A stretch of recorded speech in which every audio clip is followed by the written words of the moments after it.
Quiero comenzar diciéndoles que me siento muy contenta por compartir esta tarde con ustedes y celebrar en el Día Internacional del Libro el que considero que es el primer clásico juvenil del Perú.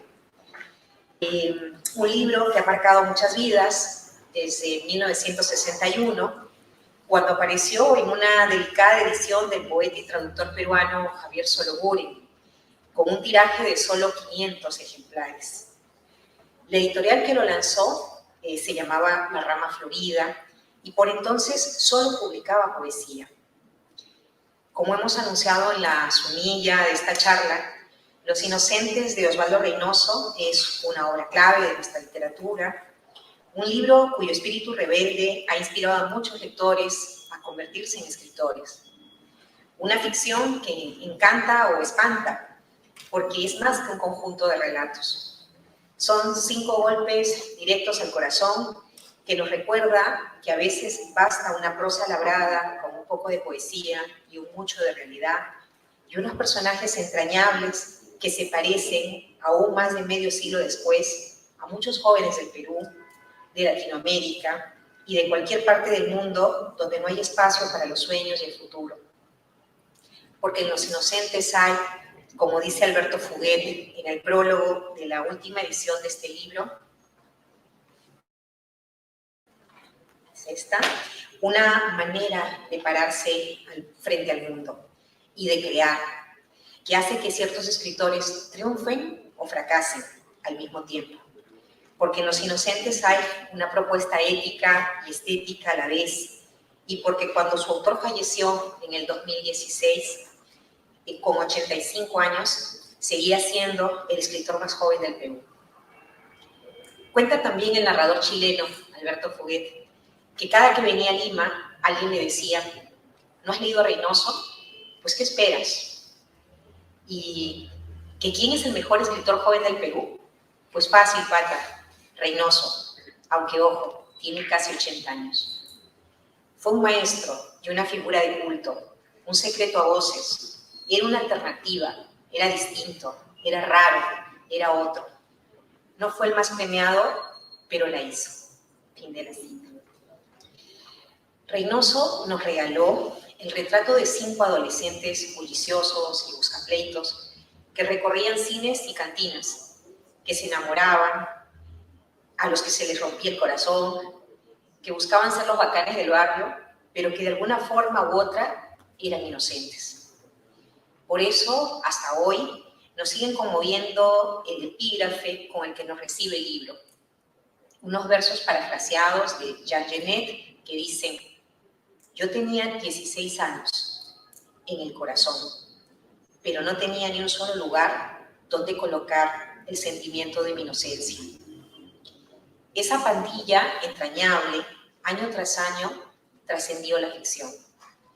Porque como pueden dar fe quienes conocieron a Reynoso, este fue formando su propia collera, la de una extensa y variopinta legión de lectores fans que se reconocían de alguna manera en Cara de Ángel, El Príncipe, Carambola, Colorete, El Rosquita.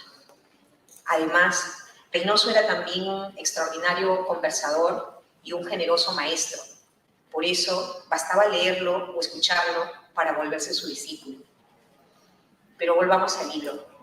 Les decía que Los Inocentes es hoy un hito de la literatura peruana, pero como sucede con las mejores obras de arte, no fue bien recibida por la crítica de su tiempo, que sí saludó con entusiasmo las primeras publicaciones de otros escritores contemporáneos. Cuando apareció, apenas fue reseñada en algunos diarios. No obstante, algunos escritores sí celebraron su aparición, como José María Arguedas y Sebastián Salazar Bonde. En 2019, con motivo de los 50 años de la primera edición de Los Inocentes, Reynoso concedió una entrevista a Enrique Planas para un libro de homenaje que se llamó El Tesoro de la Juventud, publicado por el Centro Cultural de España.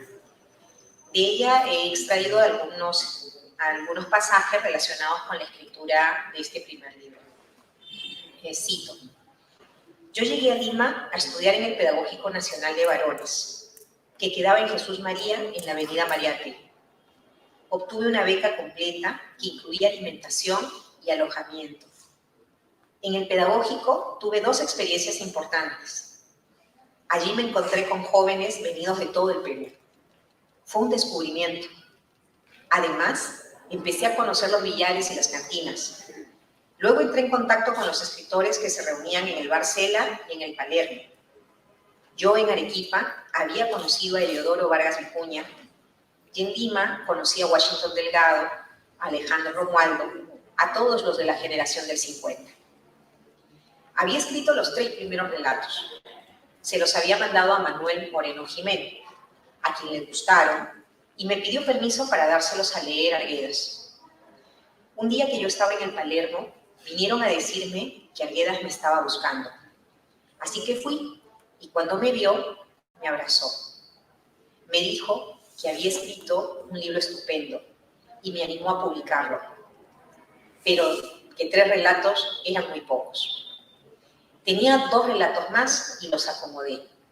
Hablaron con Javier Sologuren, que tenía en Chaclacayo su editorial, que publicaba solo poesía. Pero este le encargó a Washington Delgado que dirigiera una nueva sección de narrativa que se inauguró con Los Inocentes. Cuando salió el libro, inmediatamente comenzaron a atacarme, con notas muy fuertes. Colegas como Sebastián Salazar Bonti, Washington Delgado y Manuel Vaquerizo tuvieron que salir a defenderme.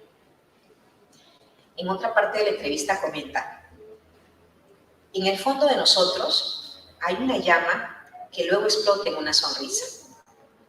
No son las costumbres ni la comida lo que dan la identidad a un país, sino la mirada y la sonrisa de los jóvenes. Recuerdo que en mi colegio, en Arequipa, a uno de mis compañeros le habían puesto el apodo de cara de guapo para burlarse de sus rasgos mestizos. Yo pienso que los guapos fueron retratos de gente muy bella, que ese es el verdadero patrón de belleza peruana, una belleza que yo encuentro en los ojos de los jóvenes peruanos. Fin de la cita. La suerte del libro comenzó a cambiar a partir de su reedición 3 años después, dentro del proyecto Populibros, una extensa colección de libros con unos tirajes impresionantes en un papel y en un tamaño popular que coordinó el poeta y narrador Manuel Escorza.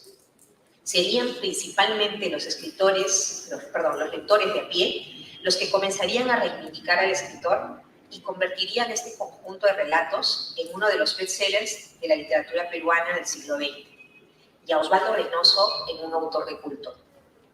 Esa edición se distingue porque cambió parcialmente el título del libro. Salió con el nombre de Lima en Rock, entre paréntesis, Los Inocentes, y se convirtió desde un inicio en un boom local. Al respecto, Reynoso recuerda: la primera edición de Sologuren, de 500 ejemplares, con una hermosa portada de Ruiz Durán, inmediatamente se agotó.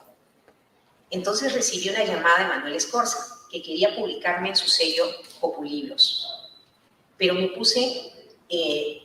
puso una condición: cambiar el título.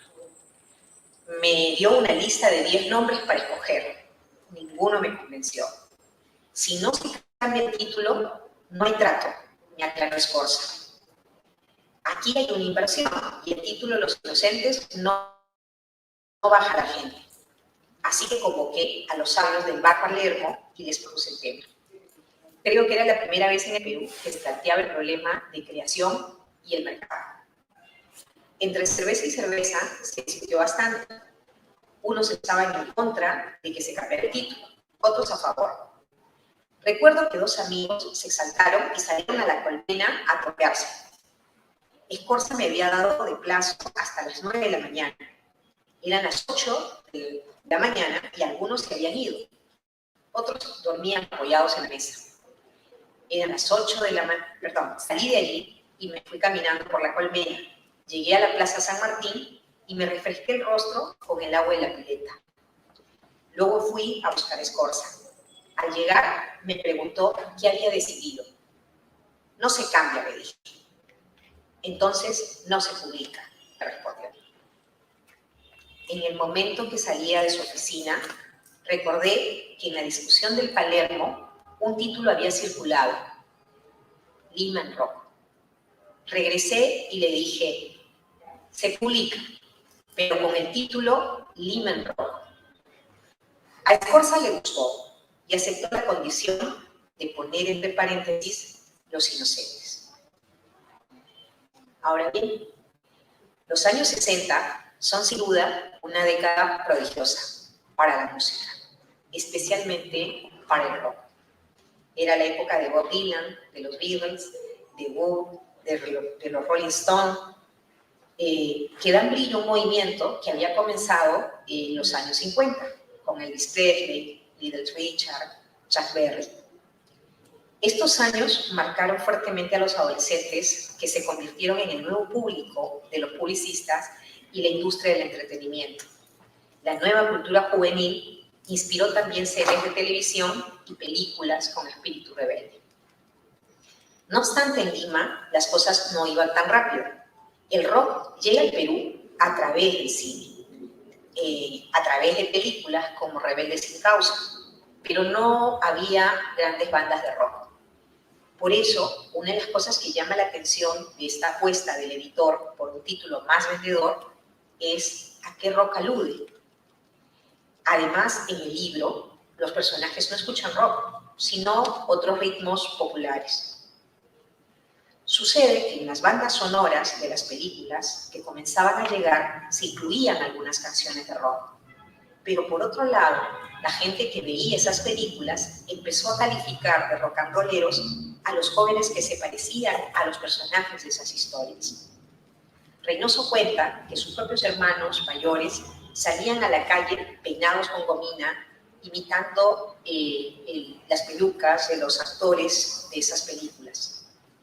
No obstante, la influencia no venía todavía por la música, sino por la actitud. Entonces, hasta aquí, el cambio de título, que luego fue dejado de lado, el libro se sigue publicando como Los Inocentes, y los amplios tirajes de esa segunda edición fueron algunos de los elementos que ayudaron a la popularización del libro y de su autor, que como hemos leído en la entrevista, no había escrito mucho antes. Es más, se había iniciado en la poesía. Sus primeros poemas, por cierto, tenían influencia de los poetas malditos franceses, los poetas de la mitad del siglo XIX, que inauguraron una estética nueva en la que la belleza puede hallarse en todas partes y tiene múltiples expresiones.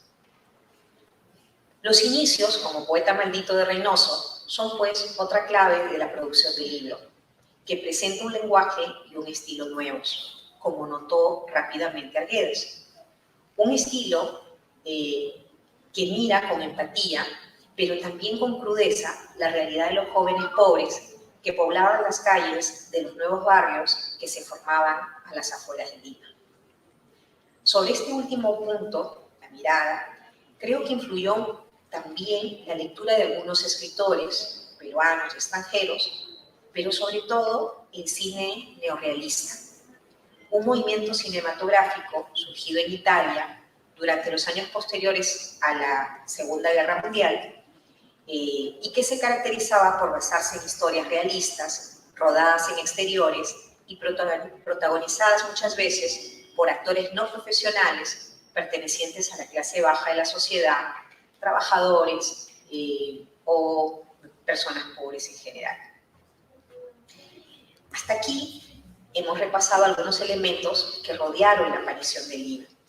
Veamos ahora otros aspectos que hicieron de este libro un clásico, especialmente entre los jóvenes, y de su autor una voz importante dentro de una generación que tuvo varias cumbres. Una de ellas incluso alcanzó el nono.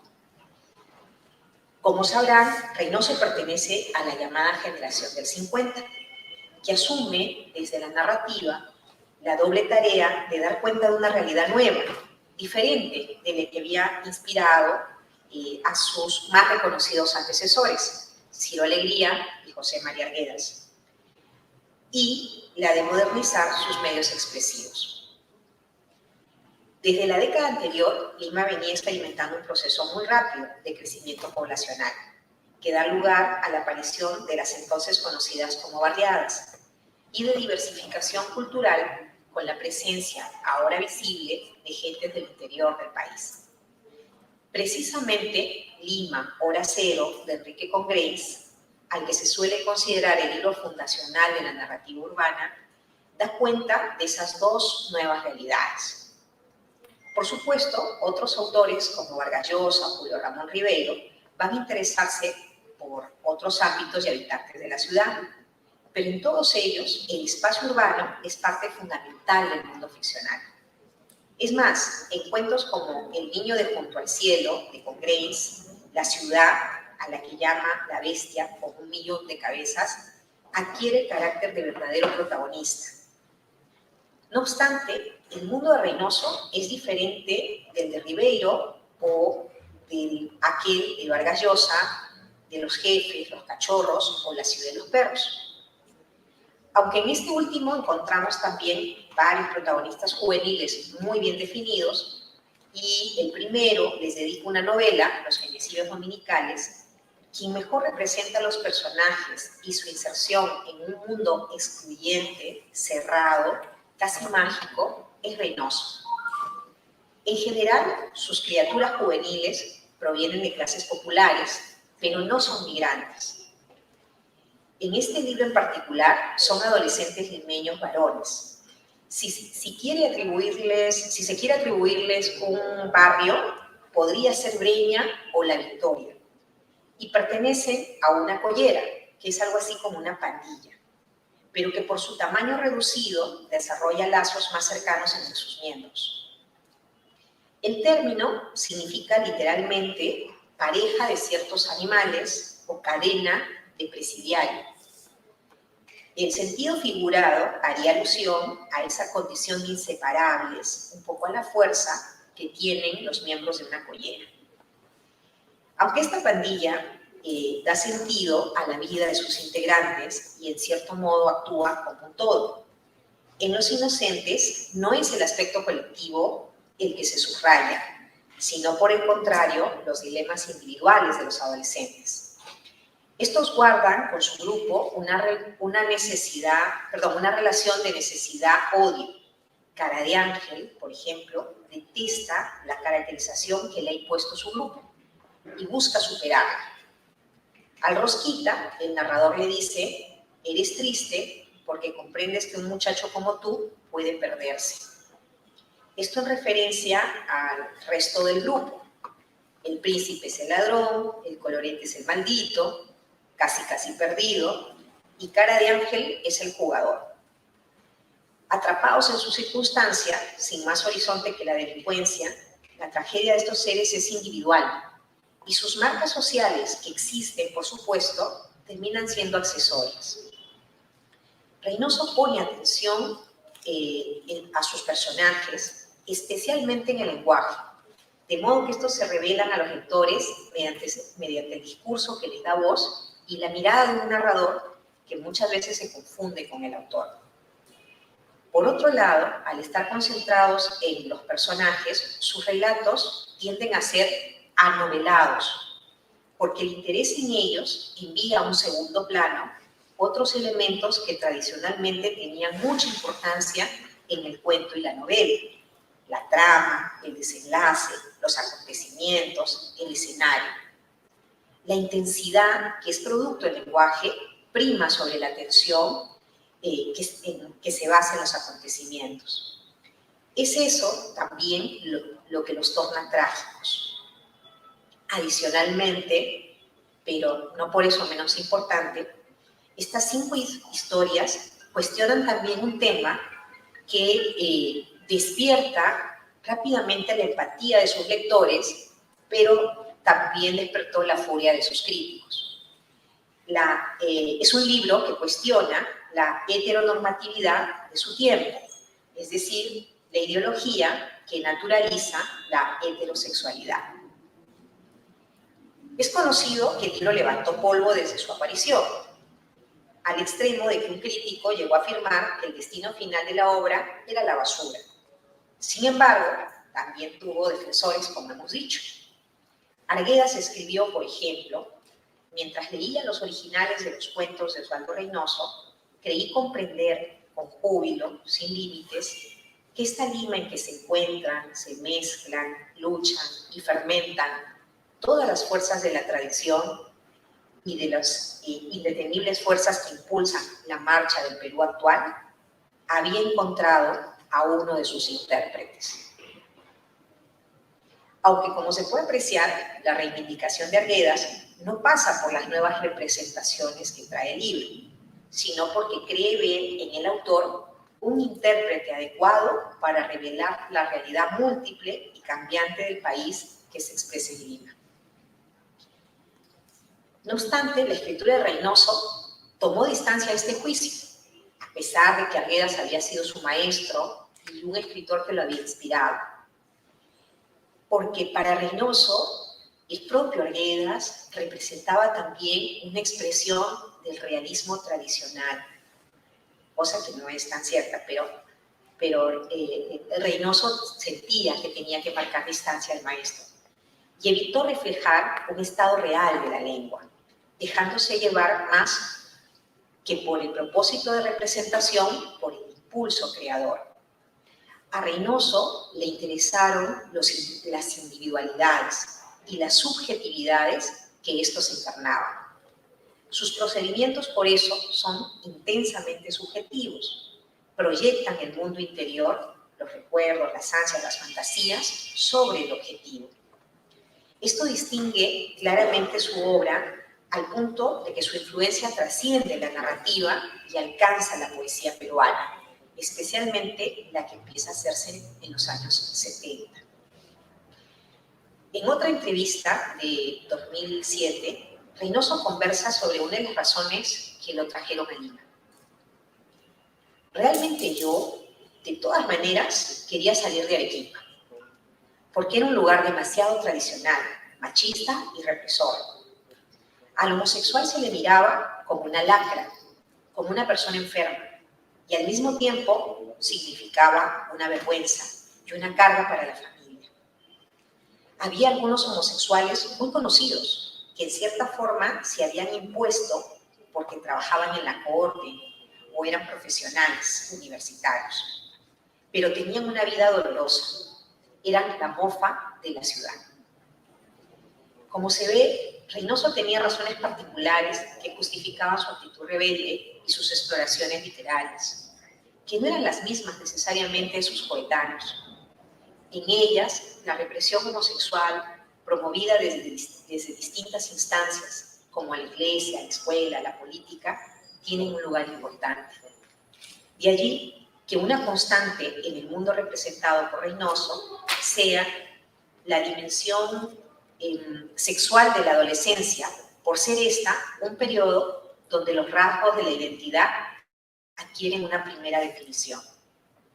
También porque en la clase social a la que pertenecen sus personajes, el sexo es un elemento de dominación y también un activo económico. El adolescente de los barrios marginales siente muchas veces que su sexo puede ser objeto de negociación, una mercancía que puede ser comprada o vendida. Ya entrando a los relatos, registramos otras identidades que, si bien presentan influencias similares como la extracción social, la conformación de sus hogares, la dependencia del grupo, no son fijas, son móviles, o más bien representaciones performativas en las que los personajes actúan según las situaciones que van atravesando y que no llegan a comprender del todo. Estos jóvenes, abrumados por sus voces interiores, sus deseos, su necesidad de aceptación del grupo, buscan un lugar a cualquier precio en una sociedad que los margina. Veamos algunos ejemplos.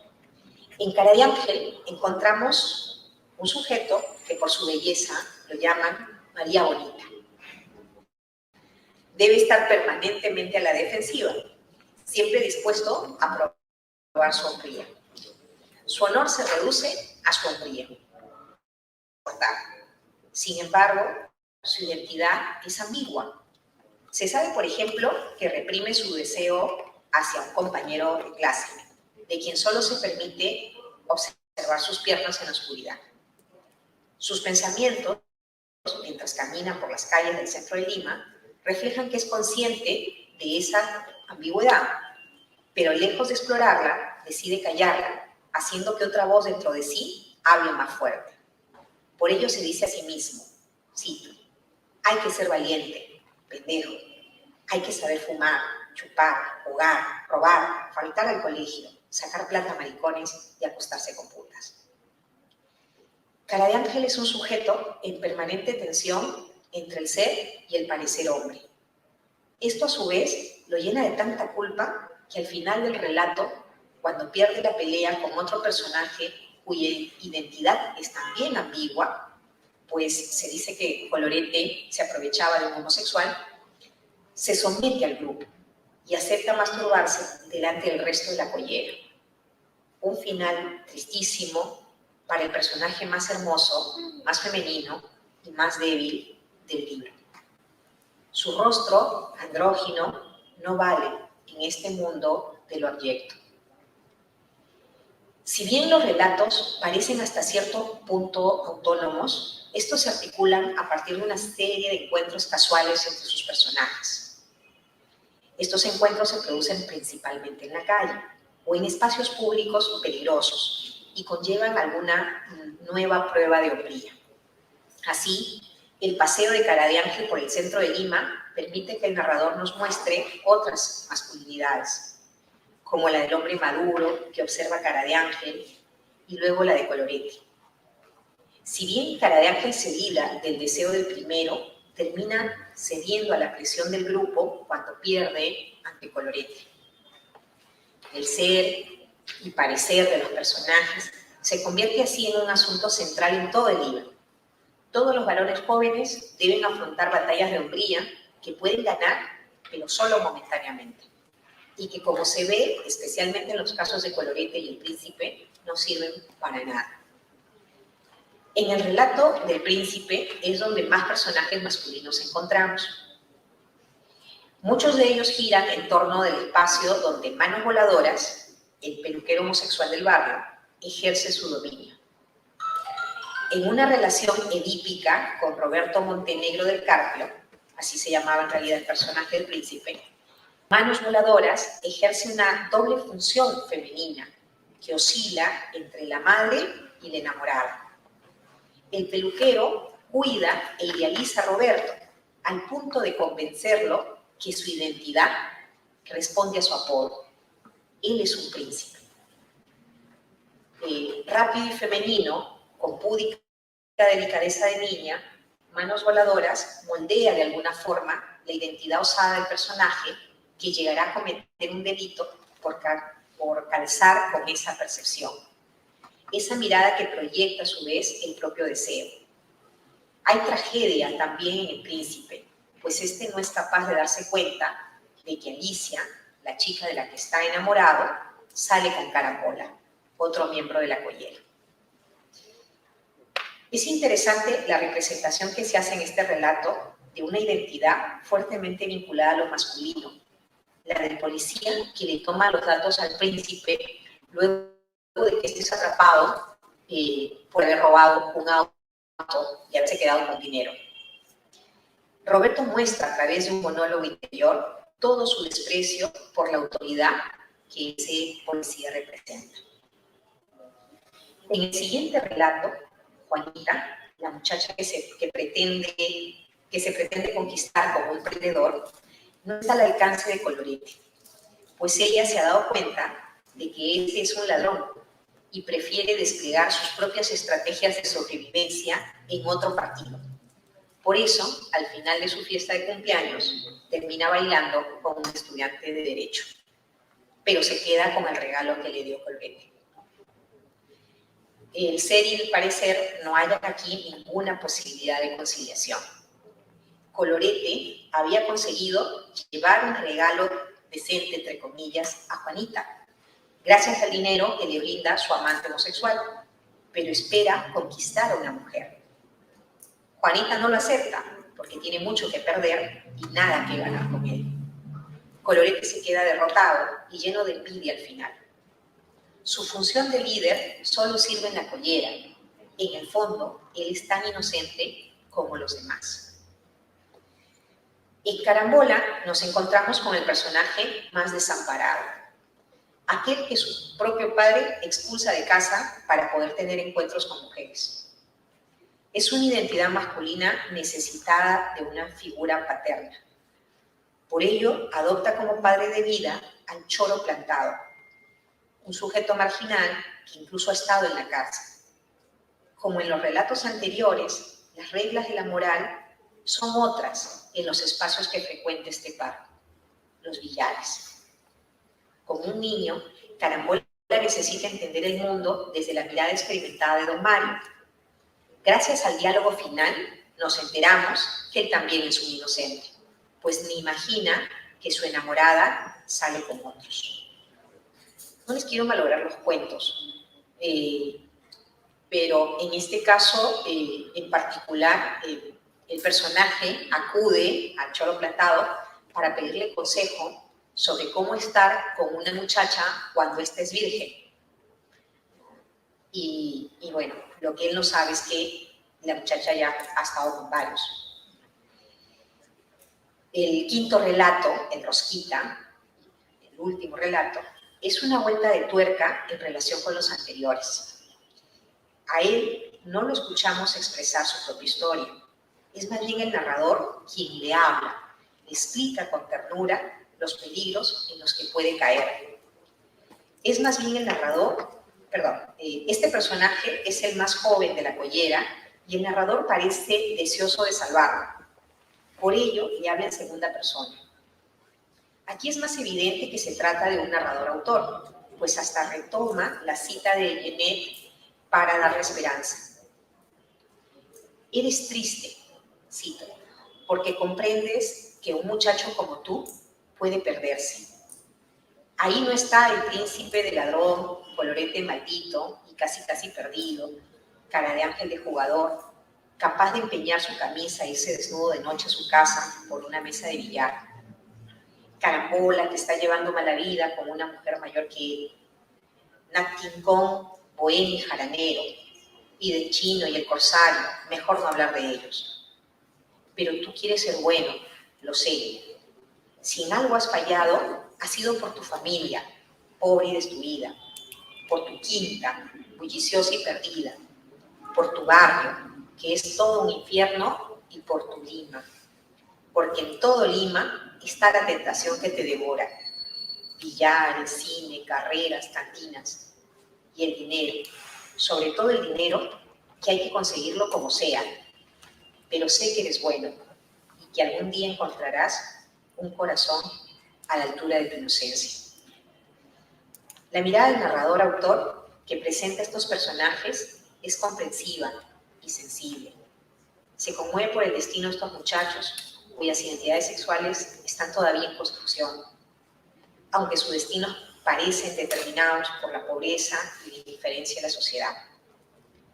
Finalmente, esta perspectiva influye en los lectores, que no pueden separar objetivamente las acciones de los personajes de las condiciones que los rodean y comparten con el narrador la empatía. Son tan marginales estos personajes que no tienen nombre propio, sino apodos que les son brindados por el narrador y que revelan masculinidades ambiguas. Dentro de estos códigos sociales, estos adolescentes construyen su identidad en permanente tensión con las expectativas sociales sobre su hombría y su lucha por sobrevivir. En la representación de ellos han sido fundamentales las actitudes, los comportamientos, la vestimenta, las formas sociales reveladas a través del lenguaje y las referencias culturales de la época. Las permanentes referencias a los modelos del cine norteamericano dan cuenta de la búsqueda en que se halla. No sorprende por eso que uno de ellos caiga preso a los 17 años. El contexto social que rodea a estos rock and rolleros rebeldes sin causa es mucho más grande y complejo del que ellos alcanzan a ver. Esta ha sido una aproximación a un libro del que no podemos saber ya cuántas reediciones tiene. En los años 80, Osvaldo Reynoso se fue a China y vivió allí más de una década. Durante ese tiempo se publicaron muchas ediciones piratas de este libro en particular, aunque probablemente su libro académicamente más trabajado sea En octubre no hay milagros. Tanto este primer libro como En octubre han tenido que pelear siempre, ¿no?, con un reconocimiento muy amplio de parte de sus lectores, pero con una mirada no tan generosa de parte de la crítica académica. Por eso es que les decía al comienzo de esta charla que me alegraba mucho que pudiéramos celebrar el Día del Libro con probablemente el bestsellers, ¿no?, de la literatura peruana. Más allá de los libros de Vargas Llosa, que obviamente tienen unos tirajes impresionantes, entre los jóvenes probablemente es uno de los libros más leídos, aunque no sé si los ha alcanzado a ustedes. No sé si lo conocían del colegio y si muchos lo han leído, pero ha entrado en algunos planes lectores, porque todavía hoy en día creo que algunos maestros consideran que su lenguaje, las jergas que incluye y las formas de representación siguen siendo, no sé, un peligro para sus lectores. Pero espero que no sea así para ustedes. Muchas gracias.